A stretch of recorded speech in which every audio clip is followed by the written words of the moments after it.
First, what is God? For a time, I thought God was my father, like Jesus. I still believe, I still feel that, and I love that. But for me, it's only one part of the equation. For me, God is in all of us. It's our core, our true self, our source. We are all gods when we go deep, deep, deep inside. So we are, in a certain way, all gods. I'm not being blasphemic when I say that. I'm not talking about the temporal self and the ego, but us at the deeper level, we are source. Then, source is differentiating itself into different qualities, different energies, different elements, different planets, different beings, all of that. So there is unity and individuality.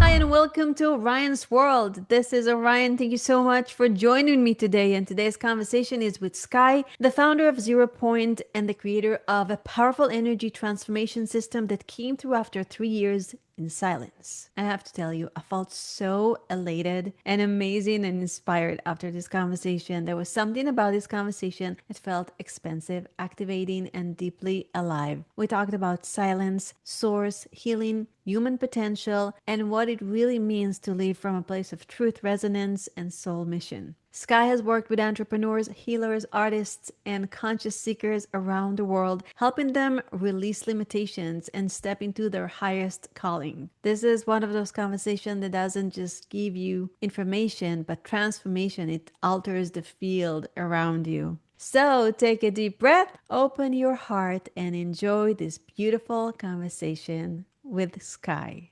Hi, and welcome to the show. Thank you so much for being here, Skai. I'm really, really grateful you're here, and I'm so grateful to connect with you. Thank you for inviting me, Orion. It's a great pleasure. Yes. Maybe we can start with one of your best childhood memories. Childhood memories. Wow, that's interesting because recently I've been more going into childhood to pull out some shadow, to do some shadow work. So that's a question that takes me aback, and that's actually very good. I mean, what comes to me, it's a feeling of joy with my family. I had a pretty big family in the south of France, on a small village on the beach, and very united, very happy, simple people. I was the first one to go past high school to do a business, but very smart, very street smart, and good-hearted for the most part. And so it was a lot of joy. I have many cousins, many friends. I was not spiritual at all. I was just enjoying life, what life was giving. A lot of people, activities, etc. So when I look at it, that's what's coming, kind of like a golden halo. There were a delusion on it for sure. I was not aware of many different sides of the world, but it was kind of a nice cocoon. Oh, that's beautiful. It's beautiful. I feel like a lot of time when we go to our childhood, it's always about the shadow and all the bad things we've been through and how we need to really work on ourselves. And I had my own experience where I did a lot of subconscious work, 40 years of Zen from Dave Asprey, where I went to memories that were actually beautiful that were blocked because sometimes we tend to remember the hard things. So I feel like it's such a joy to bring in the good stuff because it's a world of duality. There's not everything is dark. Even in we had dark moments, but we also have so many beautiful moments that are so worth remembering. We're wired to look for danger, remember danger. Yeah. Yeah. And I'm thinking to myself, like, you weren't spiritual, but isn't being in joy the most spiritual thing you can do? Yeah, being in joy. I mean, I'm finally back there, but from after a long, long way, and from a different place also, because I was in joy. Honestly, I was happy, most of the time, as far as I remember. So I had always a great memory. It's only recently that I've been discovering things that I had suppressed, that happened to me, like many kids. Like when I was very young, I had completely suppressed it. And it's like I pushed through that, and I was constantly happy, but there was a personality that was not fully me also. And at some point, I started having really back and forth between higher self and lower self, what I call like that. At the time, I didn't know what it was. I was diagnosed bipolar, like because of that. And maybe I will go a bit in my story later, but I spent 3 years in silence. And despite that, I felt a new ground, etc. But there was still some things that were not there. And I only could clear these things when I went back to this. I had a flash coming like 2 or 3 years ago, and I starting doing what I do with my clients, my students, going back, into it, and I saw, what happened. It was hard to believe, but I had to believe. I trust. I've been doing so many journeys, bringing people into this space. I say, well, if you don't trust your own thing, and my Wow. wife helped me also. I did ayahuasca when I saw it even clearer. Wow. And then I could completely shift, and now I can be happy with myself fully. Like, I mean, there's still some degrees that I'm working on, but to a great degree. So it's interesting because this thing was completely hidden, suppressed. I enjoy myself in that container that we call life, Yeah. without spirit, without God. That thing, I kind of mastered that. I did a top business school in Paris. I was supposed to be lucky, and to have money and to have plenty of friends. I was the happy guy, but something was off. I said, what I'm gonna do now? When I was 24, I said, I'm gonna just work, and make money. I was not very attracted by this. I didn't like any kind of work I tried. It was really not passion for me. And I would say, okay, my life has been amazing. It's been like a rise like that. And now it's going to be going down. I'm going to have a wife, kids. For me, it was not at the time. Now for me, it's more interesting this from the place I am, but at the time I was not. So that's when I started questioning and having a very potent awakening in 2001. It was 6 months after. I had no one. It was interesting because I had no one spiritual around me, not my family, not my business school friends, nobody. And something cracked open inside of me, which happening to a lot of people today. And I could hear basically a voice, my voice, but explaining me who I was, why I came back, what I'm going to do, what's going to happen in the future. This voice was telling me in 20 years, people are going to be like you. So 2021, the pandemic. I was receiving like prophetic visions, Wow. many different details. Yeah, it was very surprising. Wow. What do you think triggered that opening of that channel connecting to your higher self? Well, I think once there's different levels of it, I think it was ordained, like my higher self. I call it the supreme self because I don't like too much higher and lower. So I call it supreme self and temporal self, the ones that exist for a moment and it's not a judgment. Master and the one that Supreme. It still sounds like supreme and ordinary. You can't avoid the duality. No, it's divine, it's eternal. No, it's a spark that's eternal. The other one exists for a time, but it's not a hierarchy. It's just different of degree, of quality. Basically, for me now, after having fought against my lower self or temporal self for years, I embrace it. And that's the only thing that's been helping me make peace, not to separate and to so. That's why I think the language can change a lot, how we look at it. And I feel like language is so limited. I understand what you're saying energetically. Like I totally feel it. so, yeah, I'll try to match the language with energy. I've been working a lot of the energy. I've been discarding the language completely. I spent 3 years in silence. So I was not speaking, and barely thinking. Let's talk about that. That's so odd. How can you do that? It happens a bit as of a necessity. After that awakening, I had to make it short. I had 1 year, of samadhi, what the Hindu call samadhi, ecstasy. I was constantly happy. I would barely sleep, maybe 3 hours a night, like high energy, constantly guided, great synchronicity. I did the first healing. Like I witnessed more. I mean, I was there, a miraculous healing. I didn't believe in God or spirit or even energy at the time. So I saw things that were incredible, which shifted me completely. But after a year, nobody would believe me. They all thought I was crazy. I trusted myself. What did you see? Well, I could read people's soul, like very easily where they were at, what they were struggling with, what they should do. And the problem is I would say people, yeah, you should do this. I was not educated, to respect people free will or people choice about the people I love, my family or my friends. I wanted to wake that. I could see many, many different layers of people, which now I have integrated. At the time, I didn't have any really practical tool, to navigate this. But I was seeing many events on the future. That's really, it's been a big part of me. Like I saw the pandemic, I saw the wars after, I saw the artificial intelligence and artificial longevity, which is the next step, artificial immortality. All that was more in 2011 when I completed these visions. I wrote it down. I had a copyright at the time to literally what's been happening constantly. It was coming to me. when I would meditate, I would travel and see these things. Wow. And now I have actually developed a method which I help people to do it also. I realized this gift, like the healing gift, it can be transferred. So you were traveling through timelines, or you were traveling through one timeline? I would say I was traveling through one major timeline of humanity.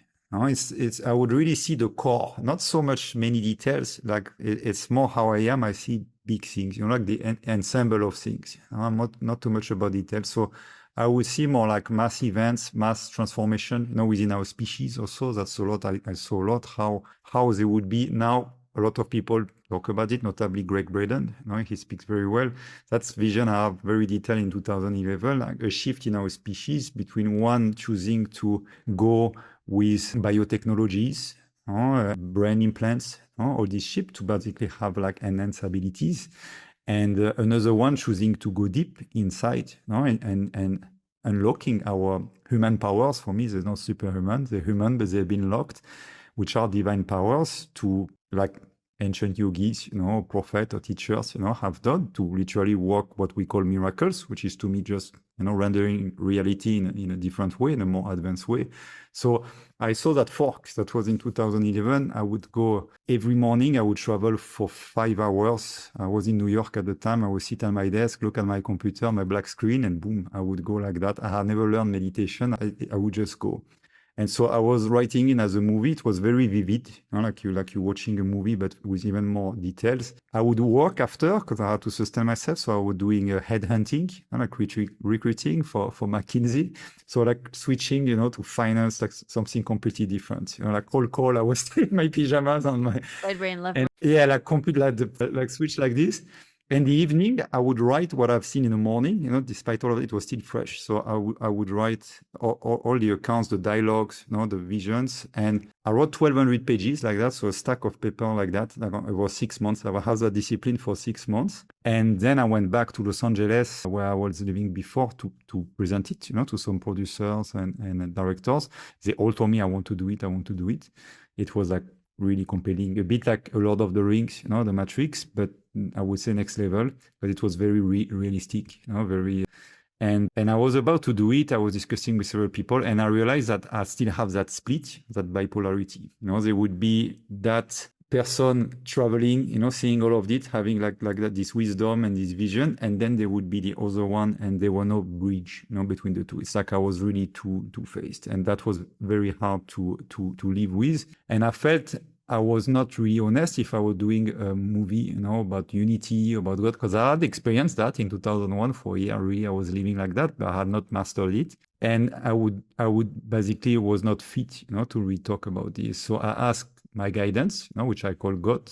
God for me is a guardian of divinity. It's the name of my collective inside. And what can I do to become one? I'm tired of being like this. And that's when I receive, well, are you ready to give up? And that was really a voice, not my voice. This one, it's a higher voice.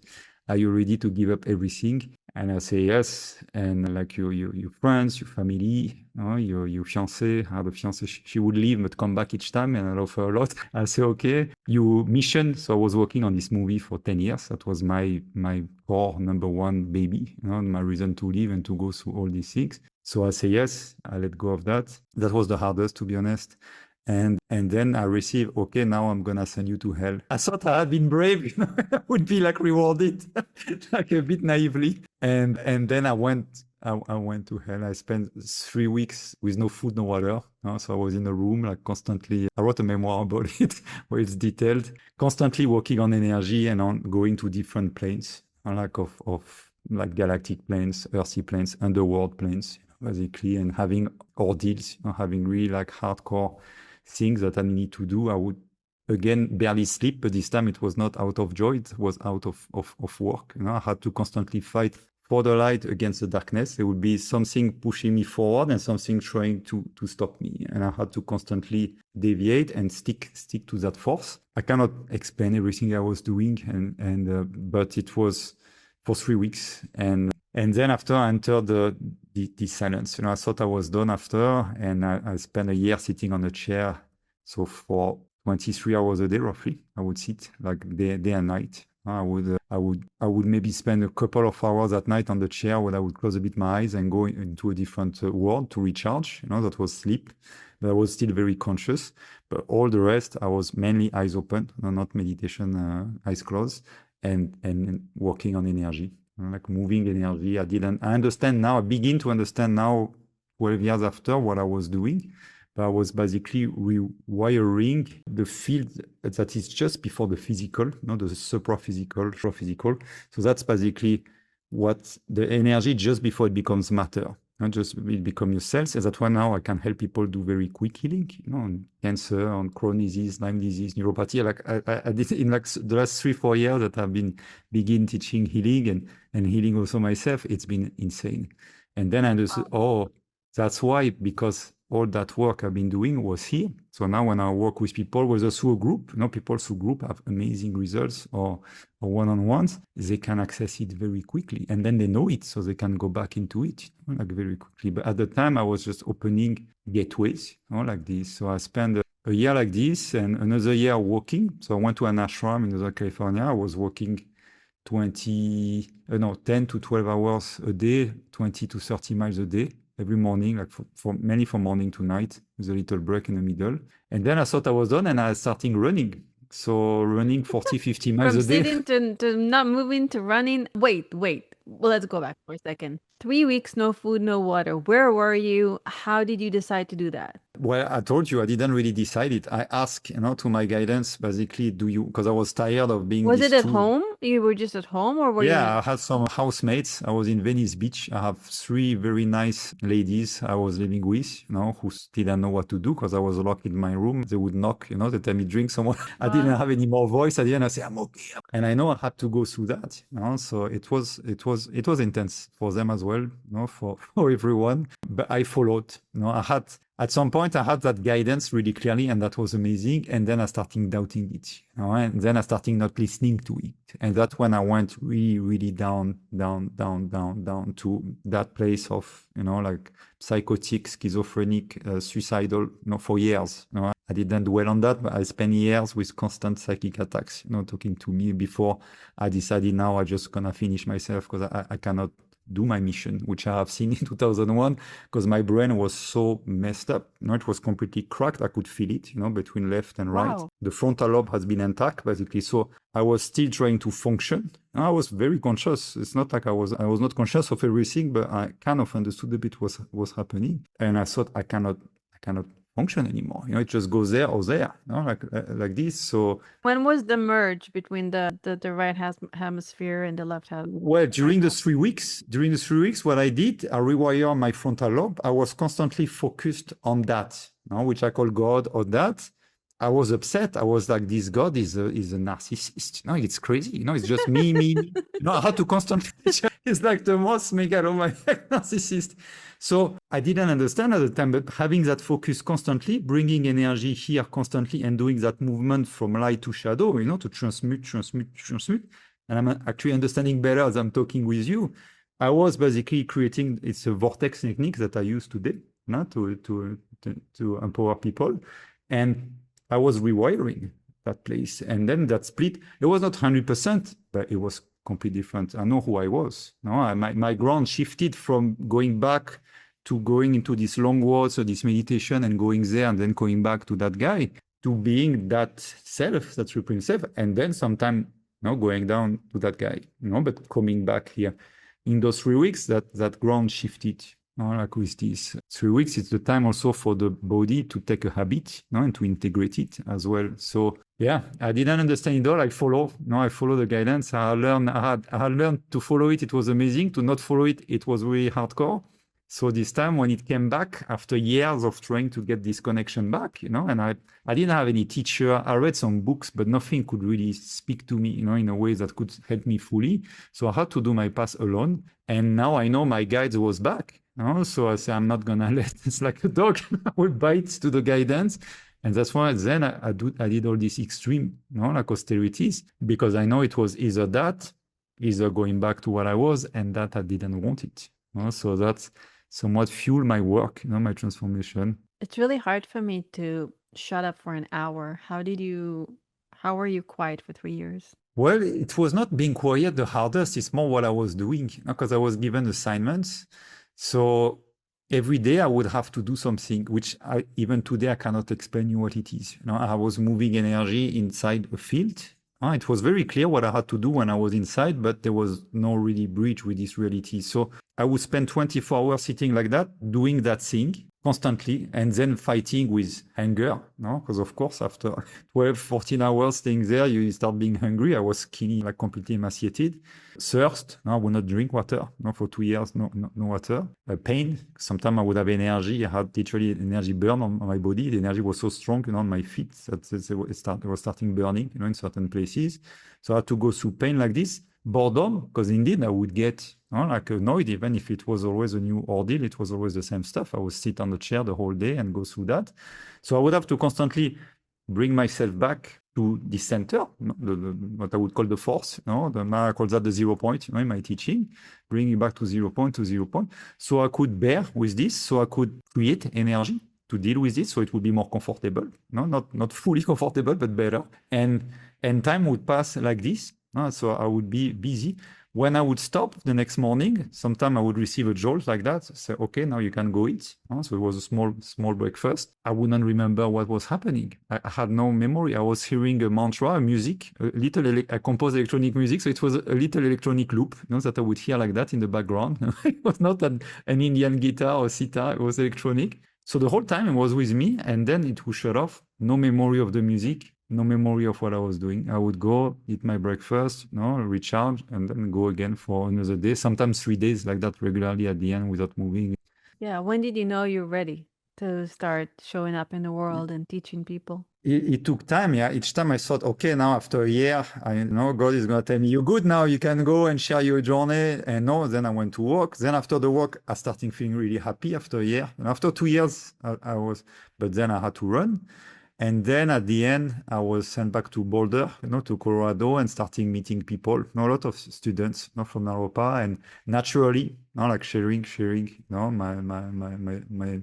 my teaching, but I was still a lot out of the world. It was still in progress. I was given another almost a decade, 8 years of experiences before I started really sharing. Now what I call sharing, that was 4 years ago. Now when I started building a program, building a technique to heal people, that was 2022. Now I receive, okay, now you go, now you can also sell your thing. Now you need to make a living from it. So that was hard, because immediately from scratch, I had to find clients and make a living. Always, very entertaining, the assignments.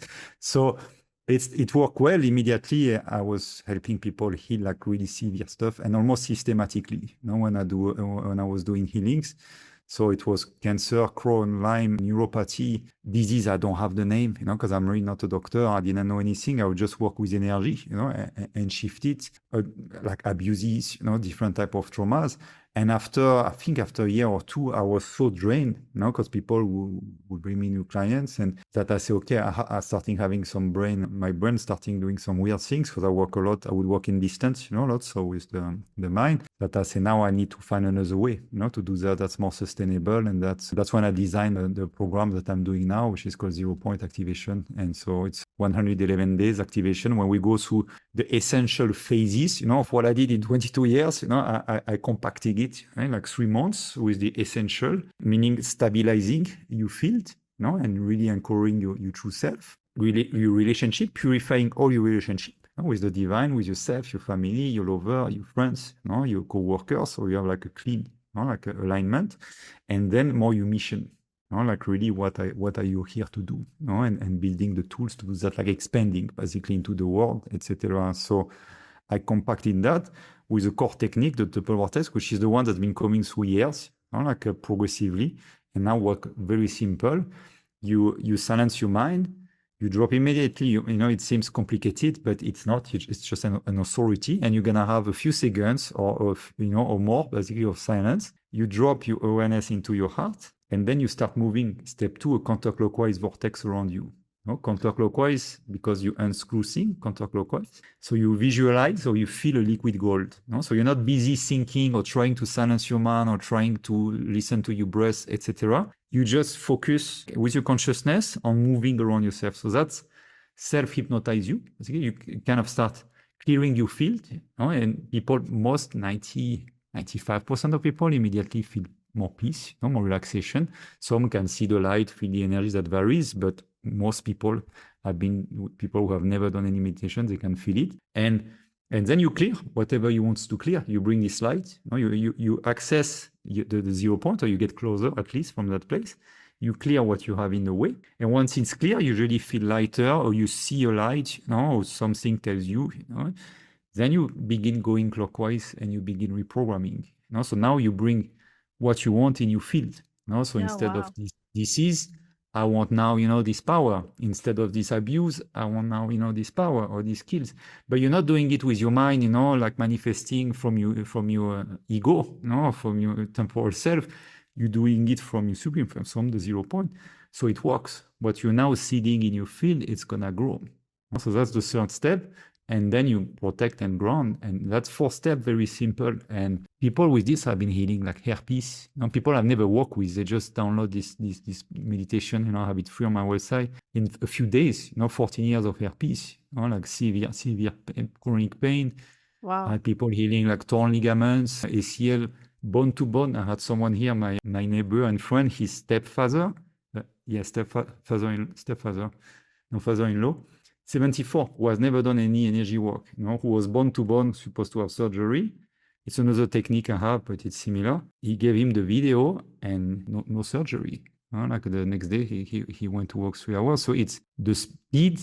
The speed is surprising. I'm doing a course now with the Shift Networks. So there's 300 people, and I check each time, into the chat how many. It's a great majority. With my community the same. Like 80%, 90% of the people feel a shift, a significant shift, and many people begin to work kind of miracles, working with the weather, bringing clouds, things like that, healing themselves, healing others, getting a free car. Someone, she manifested a free car. She did the Golden Sun and another energy work. The next day, a friend offered me a car. I was looking. So things like that, by really accessing the field. And that for me, it's my greatest joy. It was all the, the ordeals to see people doing that so fast. And so, yeah. But you say, just go quiet your mind. That's the hardest thing to do. Well, you can command it. That's realizing that your mind is not an external entity, like many people describe it. It's you. And when you take it as you, then you have command over it. So I'm not saying you're going to immediately manage to quiet it, for 30 seconds straight. But if you already yield that power, you're going to bring a lot more silence. The goal is not to be perfectly silent, no sounds. That's also a mistake in meditation. You're always going to hear or feel a bit of stuff. It's to enter more space, more quietness, more relaxation. Entering a space that's more comfortable. You don't want to do zero silence. Like years after, I would still hear a voice, but I was not identified when I was walking, for instance, the meditation, I was not identified with it anymore. So I would keep doing my stuff. I would keep doing my work, and the voice would be in the background. When I'm in silence, it's also important. It's not just clean slate and nothing moves. You can do that, but that's even not sustainable, because we live in a world, that's busy with frequencies, constant frequencies. So it's more how you deal with this, and you can create a force, like a cocoon, a protection where you are with yourself, and the rest feels more foreign, like more in the background. So how do you get centered and do all this where like the mind chatter is really loud, or there are like world events or things outside that are crazy difficult to be centered? Just have the lightning, like as you were. Yeah. Here. I can't hear the thunder, but the second one. So how do you do this? It's first, it's a decision. If you really want something, you're going to get it. If you kind of want it, you're gonna kind of get it. For me, intention is all. So if your intention is 100%, you're gonna get 100%. If it's 90, if it's 20. So you want to be sure about what you really want. And the second step is, sometimes sitting and meditating is not going to work. You better go move, do some boxing, take a cold shower, depending on how deep you are. That's why I say to my students, don't always sit and do the vortex, don't be donkeys. Because I'm like that also. I find something that works well, and then I do it all the time. And then I've learned, you need to be crafty. There's not just one way, basically, to figure out things. So at times, For myself, for instance, I need to shake myself. I need to go in a pool. I need to take a cold shower. I need to do something else, go for a walk or take a nap. Most of the time, I can do it by sitting, and by silencing, because you don't always have, we're busy, so we don't always have time to do all these things. And as I do it, as I describe it, really, the main thing, I don't try to silence the mind. Actually, don't even really do that. I just say that to people. It's sort of like an entry door. I immediately drop here, because you're aware of that. Here you're aware I'm here, because you are the consciousness. So your consciousness is thinking. Well, now I want my consciousness, which is me, to feel. So that's a command. And when you do that, immediately you bring your center of gravity back in your plexus, in your heart here. And already half of the work is done. You're not here like so busy. The busyness is a bit there, but you're calmer. And then you focus on this energy. You can use the breath. I don't use it much, but that's super helpful also. Some people do. You can combine this technique. I have people combining with everything, like with yoga, breath work, all of it. The beauty is it doesn't replace any practices. It amplifies them. It's really an amplificator of practice. Whatever practice works for you, you amplify it and you find your way.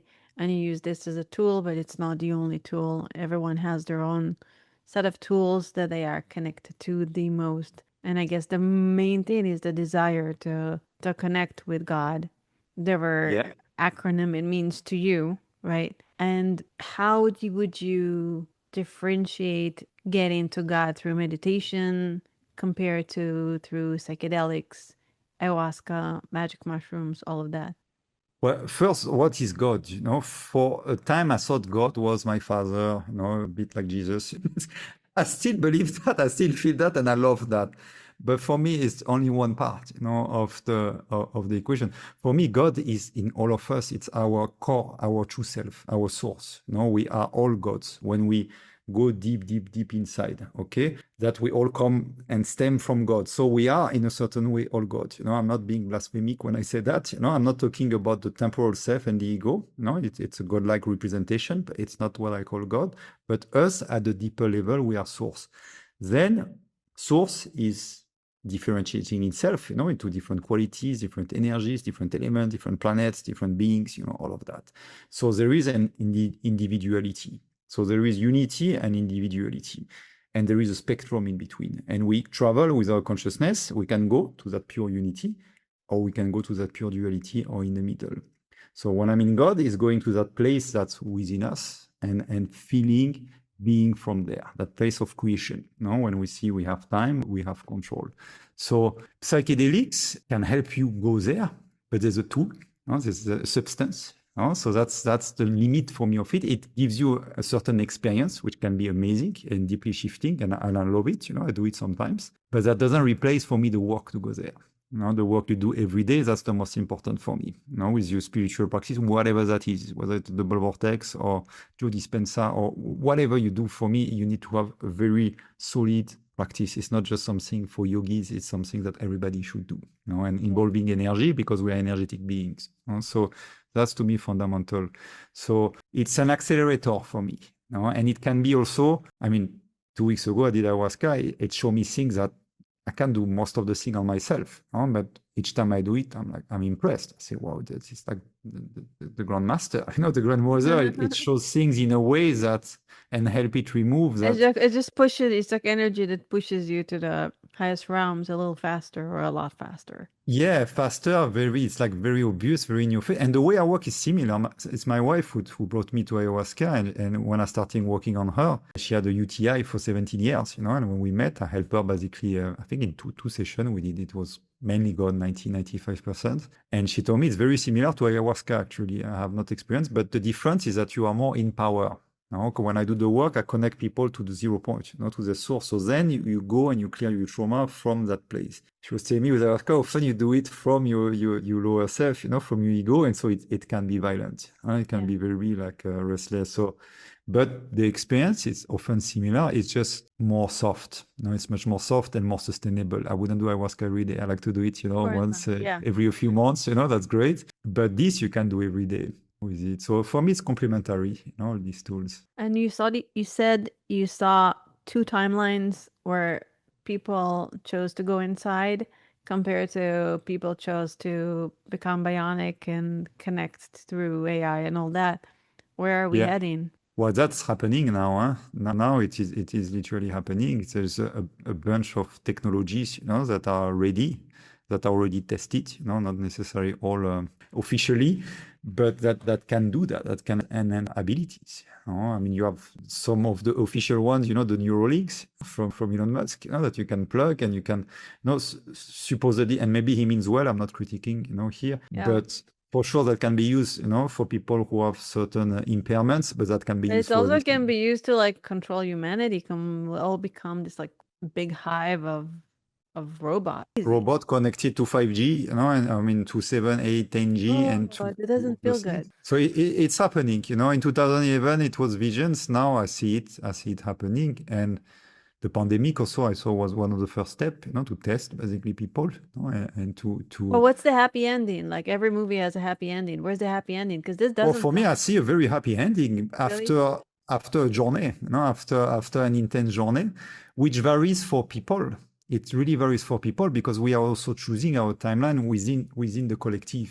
Okay. Like personally, I feel I'm entering that timeline that I've been looking for a long time. No matter what's happening in the world, and I don't think it's just because I'm here in Portugal, isolated from the world. I've also been choosing to be there. I was living in Los Angeles. At some point 2 years ago, my wife had dreams. I used to be your neighbor, I guess. I used to be in Santa Monica. Oh, I was there, yeah, Santa Monica. And then we moved to Ohio, and I was good in Ohio, I like it, but then we received a dream to go to Portugal and to create our paradise. We're doing that here. We're creating a 0-point village, like I'm with coming to people. visit you in Portugal. I have Yeah, some with pleasure. beautiful people in Portugal I have to connect with. I was like, as we were talking, I'm like, oh gosh, I gotta visit Jen because of this. She has a big party next week, Jen.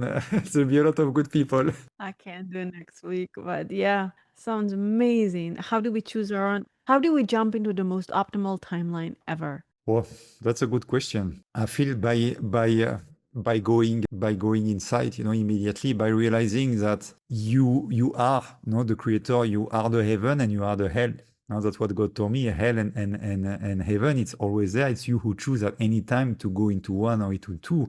And of the biggest delusion from this system, from this matrix, is to make us believe that paradise is somewhere else. It's later, or it's in a different plane, or it's when everybody is going to be happy on earth and there won't be any misery. If you believe all these stories, you can run after your paradise for a long time, life after life. If you realize that you are creating that, and you even can be in a very difficult situation, you can be at war. I mean, I've been not to war with people, but what I went through, believe me, it was tough.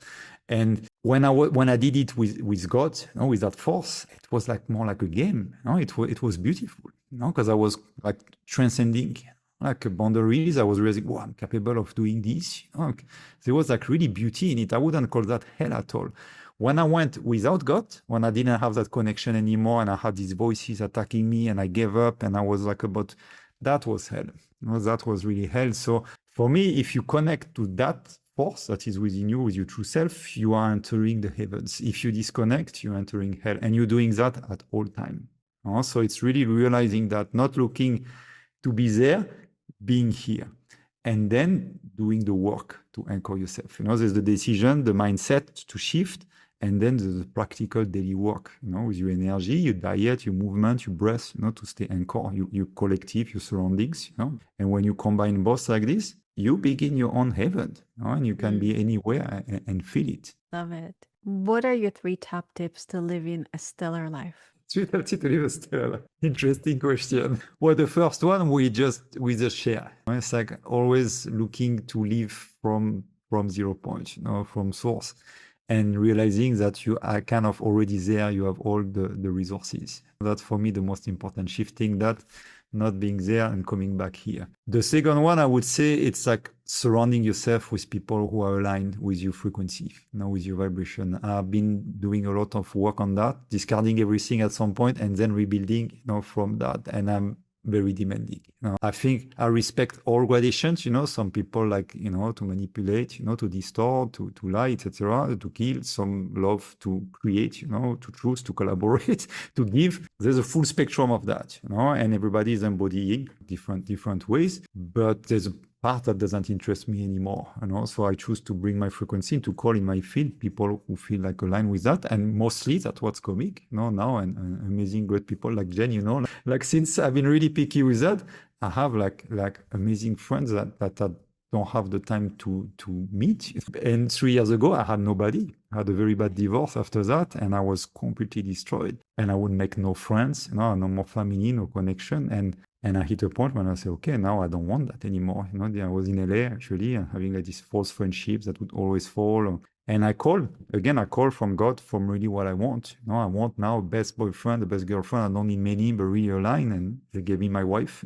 Then they gave me a boyfriend and a girlfriend.